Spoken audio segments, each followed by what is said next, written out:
Hello and welcome everyone, I'm Madals and today I've got game number 1 of a best of 1.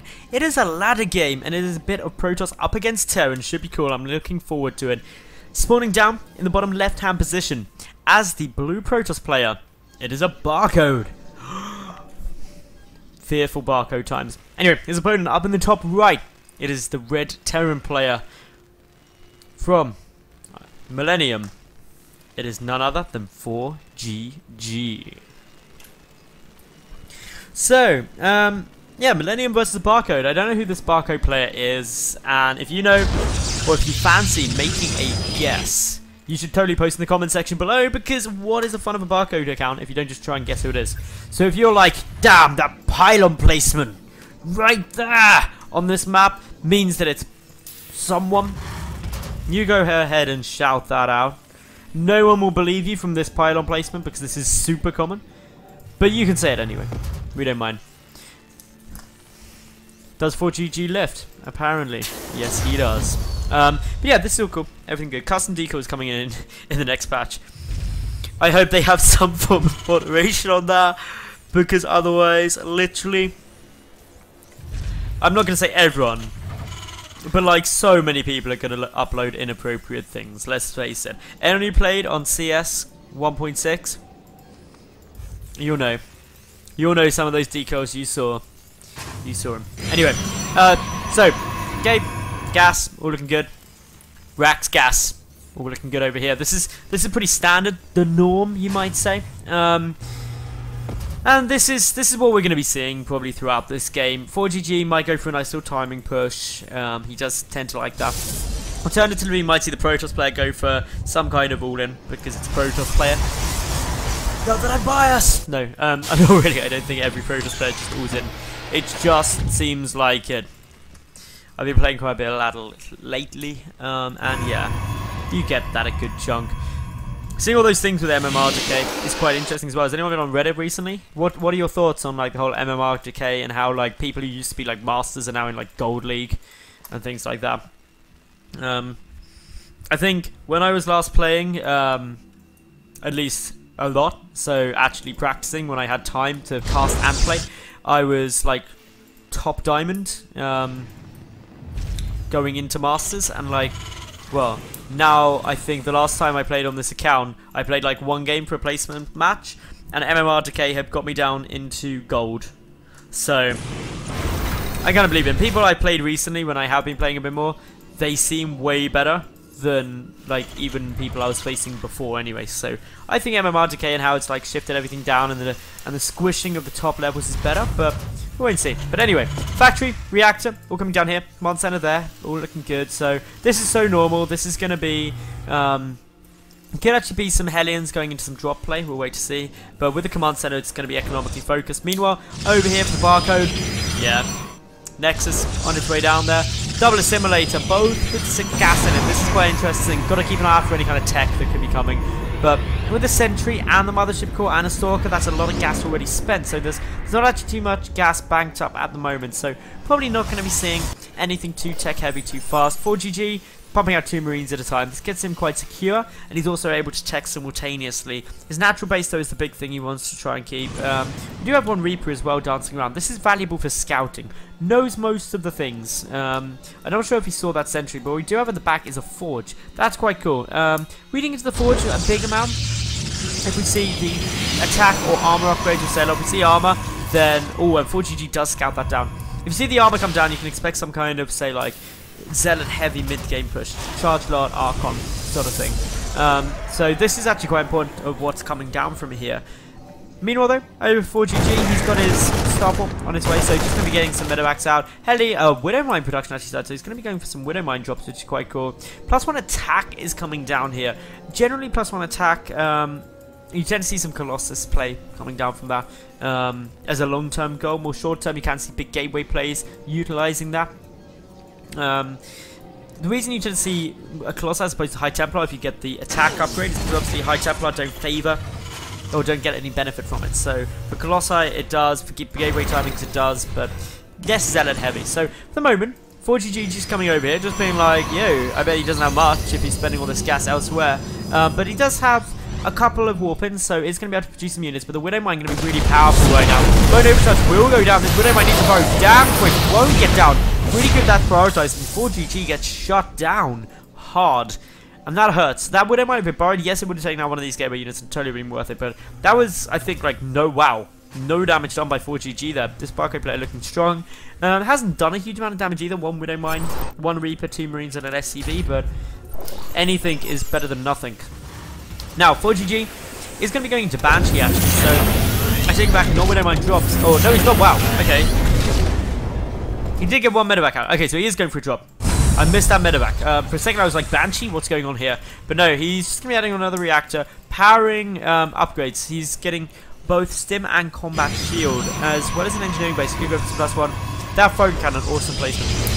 These phone cannons are brilliant because the possible follow-up was the Widow Mine trying to get dropped in. So having a detection there is just huge.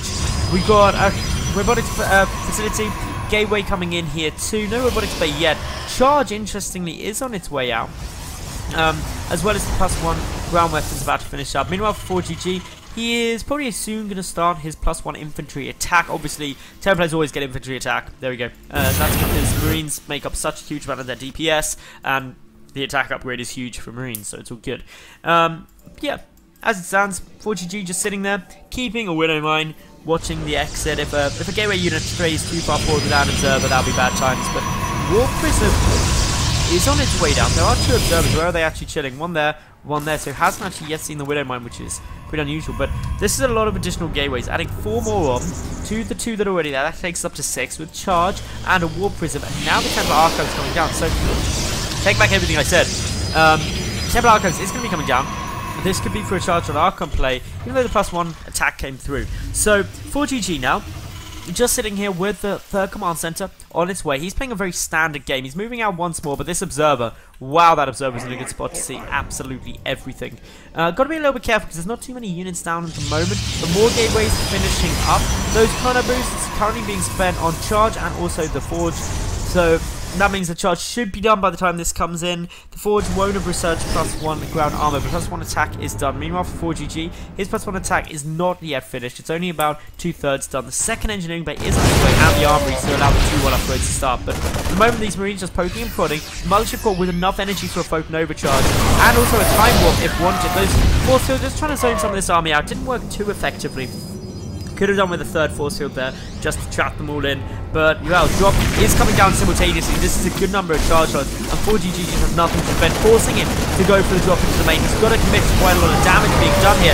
Medevacs attempting to get focused down. The Marines are there. Mothership Core dies. Meanwhile, over 4GG's base, he's got a decent number of units being produced out. The SCVs are fighting though, so the SCV count plummeting.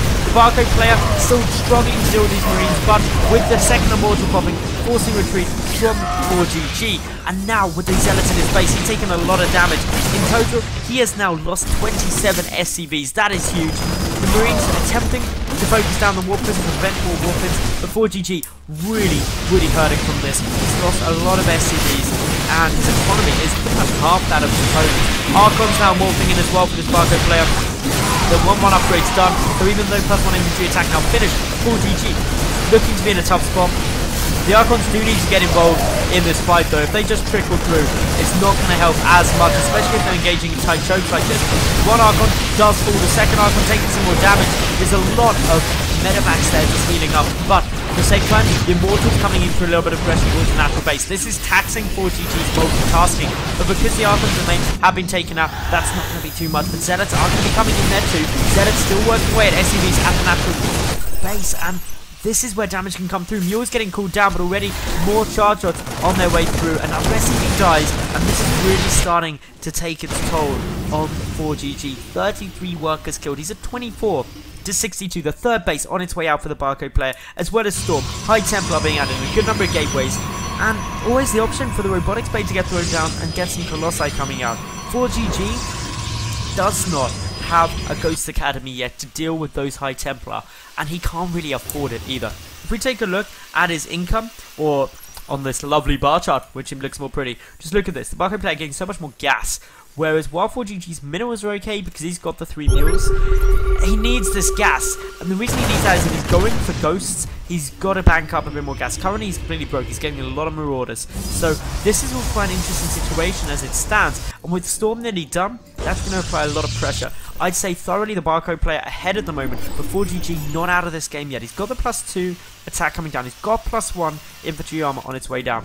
Yes, upgrades are going to be probably slightly in favour of the Protoss player due to chrono boost, but with the double engineering bay up against a single forge, that should stabilise around the 2-2 mark. So, with a couple more gateways being thrown into the mix, this is very gateway heavy, and the upgrades, they're not going to play too much of a part. The big thing are these, well, quite simply, this is this third base. The third orbital command hasn't flown down yet for ForGG, and while it is on its way there now, the worker count is still exceptionally low, 39 to 69. 30 worker difference is not made up for by 3 mules. I hate to break it to you, but ForGG, he is going to try and level this out with a 4 medevac drop into the main base. This is the sort of thing you need to see. However, there's cannons about. There's also a medevac. The one thing missing from this incredible potential drop defense is quite simply a high Templar ready to feed back these medevacs. A couple of feedbacks, that'd be in problems. But Watchtower, while it is being held by the Zealot, oh no, I pressed the wrong button. I pressed B. I'm sorry. So, where was I?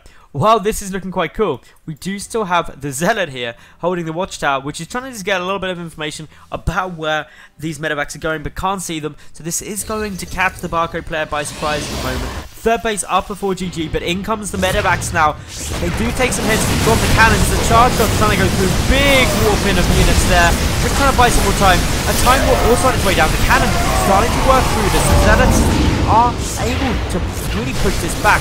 Simultaneously, we've got some infantry coming in from the right. ForGG just again saying, well, if you're going to attack through my base at once, I'm going to try that too. Great snipe off the pylon, preventing the warpins. ForGG will be able to clear this out. He's still trying to apply pressure, forcing the Barcode player to pull some of these units back. The High Templar are now making their way forward, and the medevacs realise that's their time to retreat back. Things are looking good. Simultaneously, warpins through the main base of ForGG. That SCV count is taking some hurt once more.